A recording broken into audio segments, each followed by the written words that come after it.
This is chapter 13, Confessions.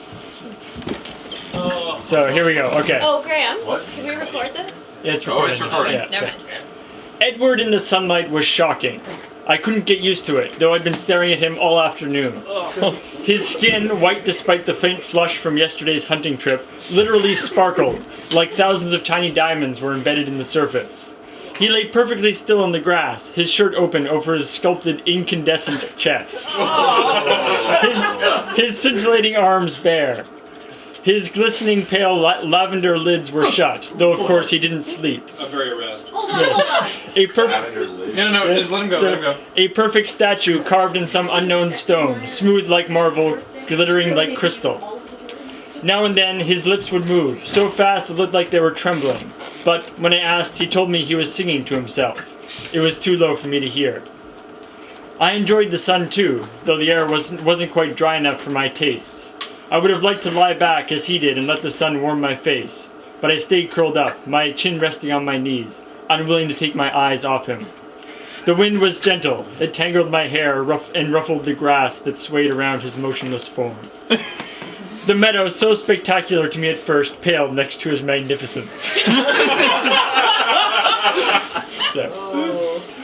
Hesitantly, always afraid even now that he would disappear like a mirage, too beautiful to be real. Hesitantly, I reached out one finger and stroked the back of his shimmering hand, while it lay within my reach. I marveled again at the perfect texture, satin smooth, cool as stone. When I looked up again, his eyes were open, watching me. Butterscotch today, lighter, warmer after hunting. His quick smile turned up the corners of his flawless lips. "I don't scare you?" he asked playfully, but I could hear real curiosity in his soft voice. "No more than usual." His smile widened, his teeth flashed in the sun.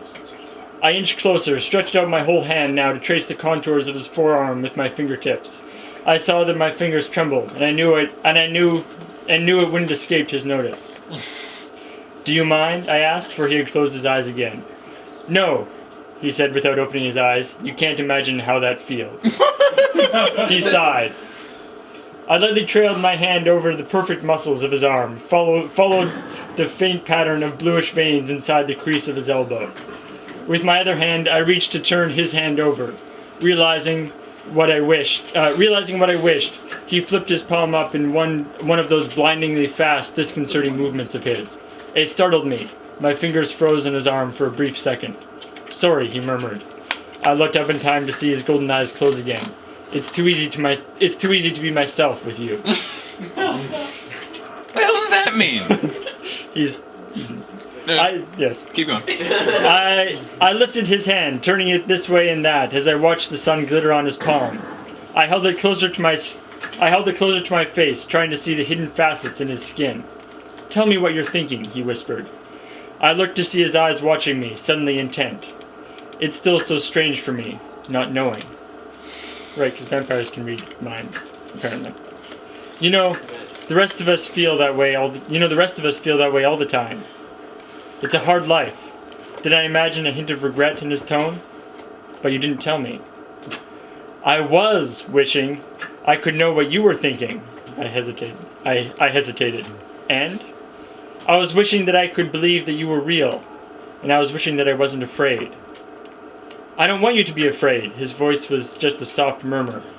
I heard I heard what he couldn't truthfully say, that I didn't need to be afraid, that there was nothing to fear. Well, that's not exactly the fear I meant, although that's certainly something to think about.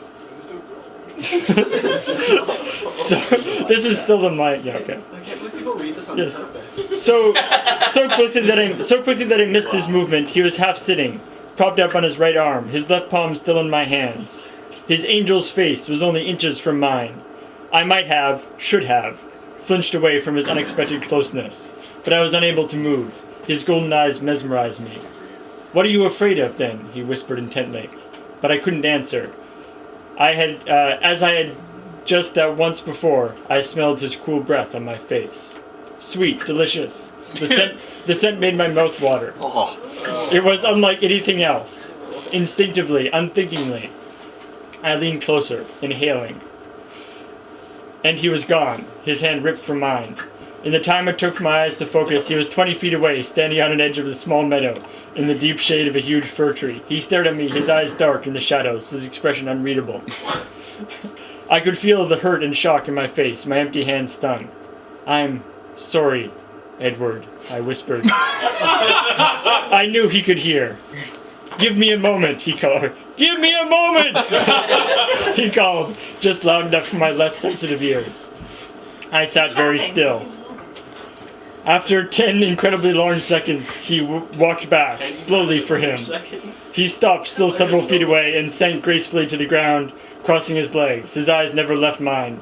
He took 2 deep breaths, then smiled in apology. I'm so very sorry," he hesitated. "Would you understand what I meant if I said I was only human?"